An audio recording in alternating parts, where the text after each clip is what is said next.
lovely viewers, welcome back to our channel, Dr. J, and your health is good to be back. Wow, how are you doing? I hope, as usual, you are kicking and boxing. Well, I am rocking. Back with our health series in Ramadan. I hope that we are sharing the knowledge. I hope that we are enjoying the educative videos that we are sharing with you. Let us know in the comment section how it's going, how the fast is treating you, if you're having any health challenges that you've had since the fasting began, and we'll do our best to respond to you, all right? Any health issue whatsoever you would like us to address, do well, and hopefully when the Ramadan ends, we'll continue with general health discussions, and we'll address all issues, and let us share our knowledge, okay? So before Ramadan began, we started with this health series, trying to prepare ourselves for Ramadan. Okay, then we also went, as Ramadan began, discussing suhoor and iftar. We also tackled certain health challenges that may be harmful to fast, having certain health conditions, and also certain health challenges that you could face whilst you are fasting. Then we went ahead to tackle the health benefits of fasting in the month of Ramadan. Okay, so we all know how the Muslims get so much in the spirit of Ramadan, all right? Nobody wants to be left out of seeking the blessings of this holy month. So the Muslims are engaged in fasting during the day, engaging in so many acts of worship during the night, okay? In fact, they become extra charitable during this month, all right? So giving alms, the sadaqah, all right, the optional giving of alms, the zakat al-fitr, giving the compulsory alms giving, and all acts of goodness are observed in this holy month, okay? So when it comes to the fasting in particular, nobody wants to be left out. Even those who are told that they have health conditions, you see many of them trying their possible best to fast. But we advise that you always seek advice from your doctor to be able to arrive at a decision as to whether to fast or not. You can go back to our previous videos and check the discussion on chronic diseases in Ramadan out, okay? Now, so what will this video try to discuss, okay? So, you know, in the Holy Quran, Allah speaks about fasting, okay, and says that believers are commanded to fast so you can attain piety, okay? All right. Now, there are people who are exempted from fasting, all right? And we would just like to tackle a few.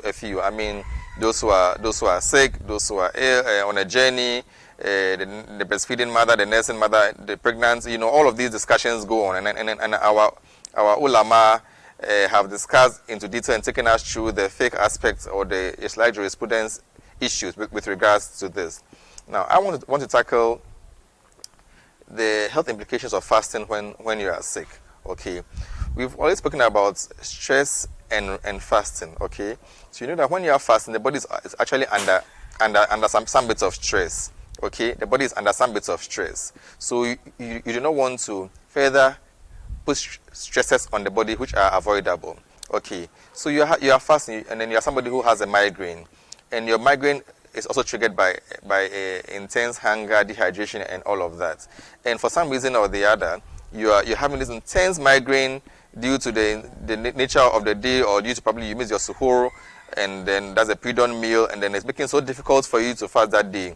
You have a very debilitating headache, all right? It's making it so difficult for you to engage in your activities of daily living, okay? You're unable to even do your acts of worship properly, and it's just so terrible for you that the best for you at that point is to break the fast, take your medication, get some rest, okay, and treat the migraine, get out of that phase, and then you can continue the fast again and make up for it subsequently.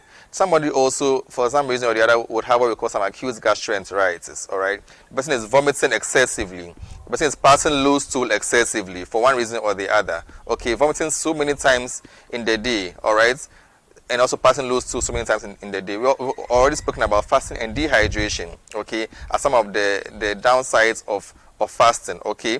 So now you're already having a predisposing factor to dehydration. That is the excessive vomiting, the excessive passing of loose stool. And the person still says, no, I want to continue the fast. I want to end the day.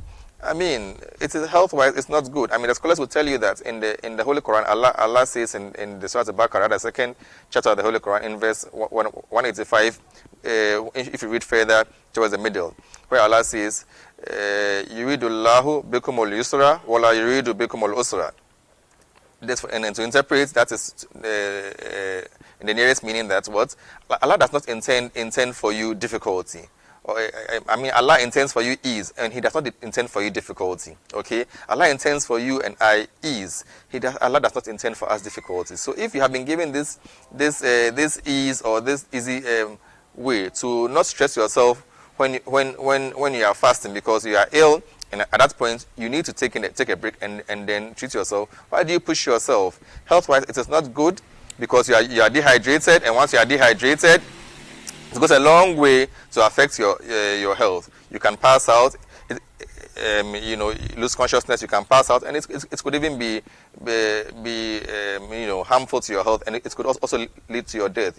So many issues are to be avoided in this instance. So once you are passing too many loose stools, please, we don't want you to get some hypovolemic shock and all of those things. So we advise that you take a break, all right, and then treat yourself. If it's from food poisoning, probably the body will be able to clear the toxins from itself, and then a day or so or two, you are back to yourself, and then you are good to go. If it's from an infective cause as well, then you also try and then go through the acute phase of the diarrhea and the vomiting, heal yourself, make sure that you are replacing the fluid, because once you are losing the fluids, what must you do? You must replace the fluids. And if you are fasting in the month of Ramadan, it's a dry fast. You cannot replace the fluids when you are fasting. You cannot drink water.